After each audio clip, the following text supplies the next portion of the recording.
আপনারা দেখছেন Bengal Times নাও, সংবাদ মানেই সত্য।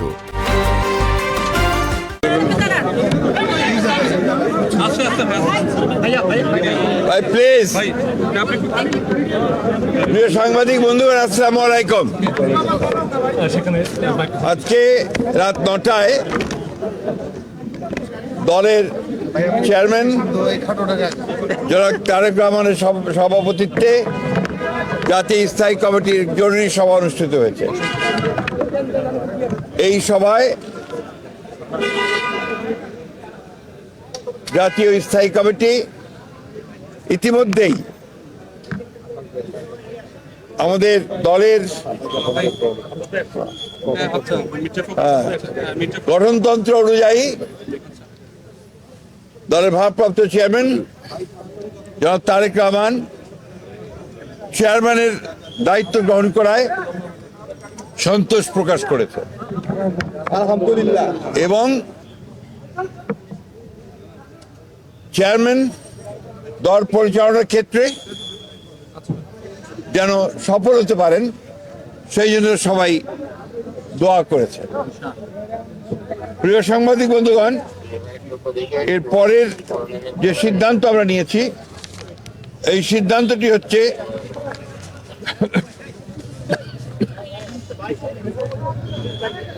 নির্বাচন কমিশনের অনুরোধে বাংলাদেশ জাতীয়তাবাদী দলের চেয়ারম্যান জনাব তারেক রহমান আগামী 11 জানুয়ারি 2026 থেকে জাতীয় নেতা মৌলানা আব্দুল হামিদ খান ভাসানী ও 2024 ছাত্রগণ অভ্যুত্থানে শহীদ আবু সাইদ সহ অন্যান্য শহীদদের প্রতি শ্রদ্ধা জানানোর জন্য তাদের কবর জিয়ারত এবং কিছু পারিবারিক দায়িত্ব পালনের জন্য দেশের উত্তরাঞ্চলের কয়েকটি জেলা সফর করবেন বলে সিদ্ধান্ত নেওয়া হয়েছিল। এ ব্যাপারে নির্বাচন কমিশনের অনুরোধে বাংলাদেশ জাতীয় দলের চেয়ারম্যানের এই সফর স্থগিত ঘোষণা করা হয়েছে। আমরা যে আমাদের স্বেচ্ছাসেবক দলের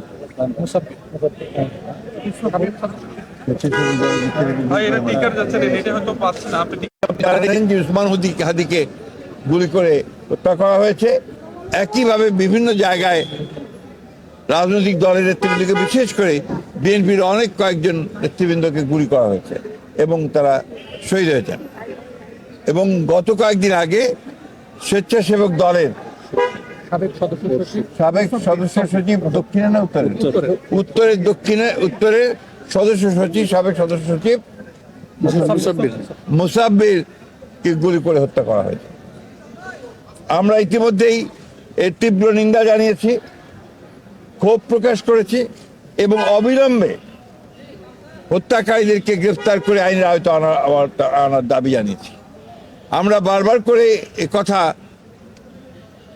সরকারকে এবং নির্বাচন কমিশনকে জানিয়েছি, জানাতে চাই আবারও, যে এই ধরনের হত্যাকাণ্ড ঘটতে থাকলে এই দেশে নির্বাচনের পরিবেশ বিনষ্ট হবে এবং নির্বাচনের পরিবেশ যেন বিনষ্ট না হয় তার জন্য সকল প্রকার উদ্যোগ গ্রহণ করার জন্য, সক্রিয় কার্য প্রক্রিয়া নেওয়ার জন্য আমরা আবারও সরকার এবং নির্বাচন কমিশনকে আহ্বান জানাচ্ছি।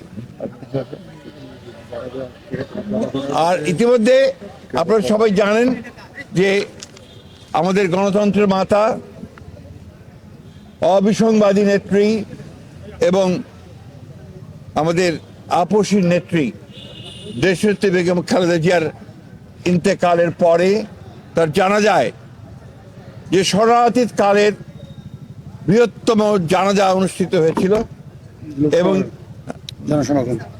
বৃহত্তম জানাজা অনুষ্ঠিত হয়েছিল, সেই জানাজায় মানুষের যে সমাগম হয়েছিল এটা এই বাংলাদেশে আর কখনো দেখা যায়নি। আমরা যারা স্বতঃস্ফূর্তভাবে সবাই এই জানাজায় অংশ নিয়েছিলেন, আমরা দলের পক্ষ থেকে সমস্ত জনগণকে আমরা আন্তরিকভাবে কৃতজ্ঞতা এবং ধন্যবাদ জানাচ্ছি।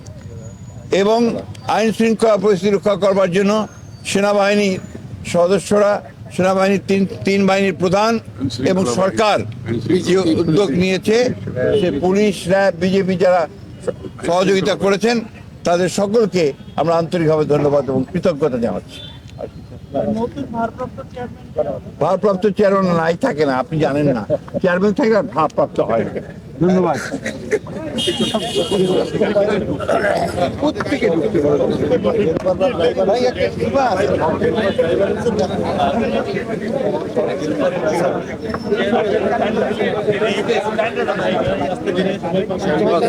উত্তরাঞ্চলের সব ক্যান্সেল করে